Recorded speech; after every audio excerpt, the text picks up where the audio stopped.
Salat wassalamu alaik ya imam al-mujahidin ya Rasulullah sallallahu alaik wa ala alika wa ashabika ajmain. Assalamualaikum warahmatullahi wabarakatuh. Waalaikumsalam warahmatullahi wabarakatuh. Jamaah oh jamaah. Alhamdulillah. Alhamdulillahirabbil alamin. Allahumma sholli ala sayyidina Muhammad wa ala ali sayyidina Muhammad. Alhamdulillah jamaah, kita ketemu lagi di Islam itu indah.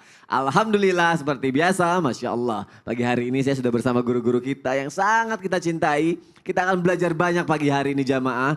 Karena bisa dibilang kita sedih ya. Bahkan miris gitu ya. Melihat kasus akhir-akhir ini banyak banget yang viral itu yang mengikuti hawa nafsunya. Nauzubillahi min zalik, menghalalkan segala caranya. Bahkan nauzubillahi min zalik juga ya. Sampai nafsu syahwatnya itu dikedepankan gitu kan. Aduh itu yang ngeri banget nih di zaman sekarang ini dan bahkan rame. Jadi takutnya banyak banget yang ngikutin gitu kan. Terus bagaimana cara mengendalikan nafsu itu? Gak gampang kan ya, gak semudah membalikan telapak tangan gitu ya. Tapi ada caranya. Kita belajar pagi hari ini. Tema kita adalah hati-hati, jangan ikuti nafsumu. Banyak sekali yang akan kita pelajari ya. Ngomongnya aja pengen nafsu nih aku nih. Ya Allah. Kan nafsu banyak kan? Nafsu kan banyak Nafsu ya. amarah, nafsu itu. Akan kita bahas pagi hari ini. Langsung aja yuk, aku mau nanya yang pertama sama Ustazah Nada. Iya. Ustazah, katanya dalam penciptaan nafsu ya, itu nafsu ini baru akan tunduk kepada Allah setelah ratusan tahun dulu ya. Di dalam api neraka nih. Kalau memang sesusah itu, selama itu, kenapa Allah menciptakan hawa nafsu untuk manusia, Ustazah Nada? Iya. Mohon penjelasannya Ustazah. Kenapa Allah menciptakan hawa nafsu? Ah itu dia. Pasti ada manfaatnya. Aku pengen tahu kalau Terima gitu. kasih, baik Mas Soni, Ustadz Syam, Ustadz Maulana izin. Mohon penjelasannya. Bismillahirrahmanirrahim. Assalamualaikum warahmatullahi wabarakatuh. Waalaikumsalam warahmatullahi wabarakatuh. Alhamdulillah, alhamdulillahilladzi an'ama alaina bini'matil iman wal islam. Wassalatu wassalamu ala sayyidina Muhammadin wa ala alihi wa ashabihi ajma'in amma ba'du. Subhanaka la ilma lana illa ma'allamtana innaka antal alimul hakim. Rabbi syrah li sadri wa yassir li amri wahlul uqdatam min lisani yafqahu qawli. Sadaqallahul azim. Alhamdulillah, mudah-mudahan pada hari ini kita semua dalam keadaan sehat walafiat. Dan mudah-mudahan kita semuanya pada hari ini bisa memahami bahwa kita ini adalah manusia hambanya Allah, umatnya Nabi Muhammad SAW, yang kita ini tidak bisa lepas dari yang namanya hawa nafsu. Dan hari ini kita dibahas, hari ini Islam itu indah membahas tentang perkara yaitu hawa nafsu. Kenapa sih Allah itu menciptakan hawa nafsu? Padahal hawa nafsu kesannya kurang baik gitu ya. Ternyata yang namanya hawa nafsu ini tidak semuanya buruk. Dan tentu ketika Allah menciptakan sesuatu pasti penuh dengan hikmah.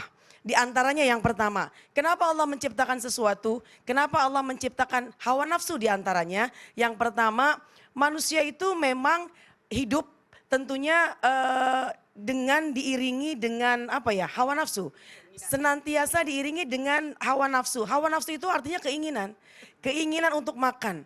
Coba bayangin Mas Soni, Ya. kalau coba nggak ada keinginan buat makan, Iya benar. lemes akhirnya. Ya. Nafsu makannya Sehari ya nggak ada ya. makan 3 kali, Iya. 1 kali aja nggak makan lemes kayaknya ya. Iya dong. Udah lemes, udah pusing, akhirnya kurang baik buat kita manusia. Dan inilah alhamdulillah hikmahnya bahwasannya yang namanya hawa nafsu adalah keinginan. Keinginan untuk makan, keinginan untuk mencari nafkah, keinginan untuk mencoba mencari harta, mencari rizki dan juga mencoba mencari kesenangan-kesenangan dunia bahkan kesenangan akhirat.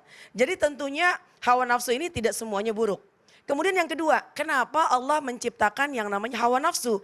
Allah ingin melihat bagaimana sih ini hambanya untuk mengendalikan yang namanya hawa nafsunya. Apakah pandai ketika hawa nafsu yang senantiasa condong kepada keburukan? Bagaimana meremnya, bagaimana memantaunya, bagaimana mengiringnya asal semuanya ini dikembalikan kepada diri kita. Jadi sebenarnya hawa nafsu ini diberikan untuk Allah, untuk kita. Dari Allah untuk kita, maknanya adalah agar Allah melihat kesungguh-sungguhan hambanya. Ketika diberikan hawa nafsu, bisa saja melakukan kebaikan, bisa juga melakukan keburukan. Allah ingin melihat hambanya ini ketika diberikan hal yang semacam itu, mudahkah dia mengendalikannya dan apakah dipergunakan untuk yang baik-baik. Dan lagi-lagi yang namanya hawa nafsu bisa juga untuk kebaikan-kebaikan. Jadi semua penuh dengan hikmah, semua penuh dengan kebaikan, semua itu intinya adalah Allah itu ingin melihat seberapa besar yang namanya usaha dari hambanya Allah untuk mengendalikan hawa nafsu. Wallahu a'lam bishawab. Karena tidak bisa dipungkir ya Ustazah ya, hampir setiap kegiatan kita sedikit banyaknya juga menggunakan hawa nafsu itu ya. Pasti. Contohnya tadi yang seperti Ustazah bilang dari makan aja juga ada gitu kan. Kalau nggak ada hawa nafsunya nggak nafsu makan juga kan? Nah itu dia, Itu makanya diantaranya. tergantung bagaimana baik atau buruknya itu Iya. ya. Kadang-kadang kalau mau kerja aja gitu ya, aduh lagi nggak nafsu kerja nih, akhirnya nggak kerja seharian. Aduh, Nah itu benar, pengaruhnya ke situ juga tuh. Baik, itu baru awal jamaah yang ada di rumah dan ini penting sekali untuk kita bahas karena penting sekali untuk kehidupan kita sehari-hari. Sedikit banyaknya adalah kebaikan dan keburukannya akan kita lalui melalui itu semua gitu ya. Terima kasih Ustazah Nada Ya, untuk sama-sama. penjelasannya.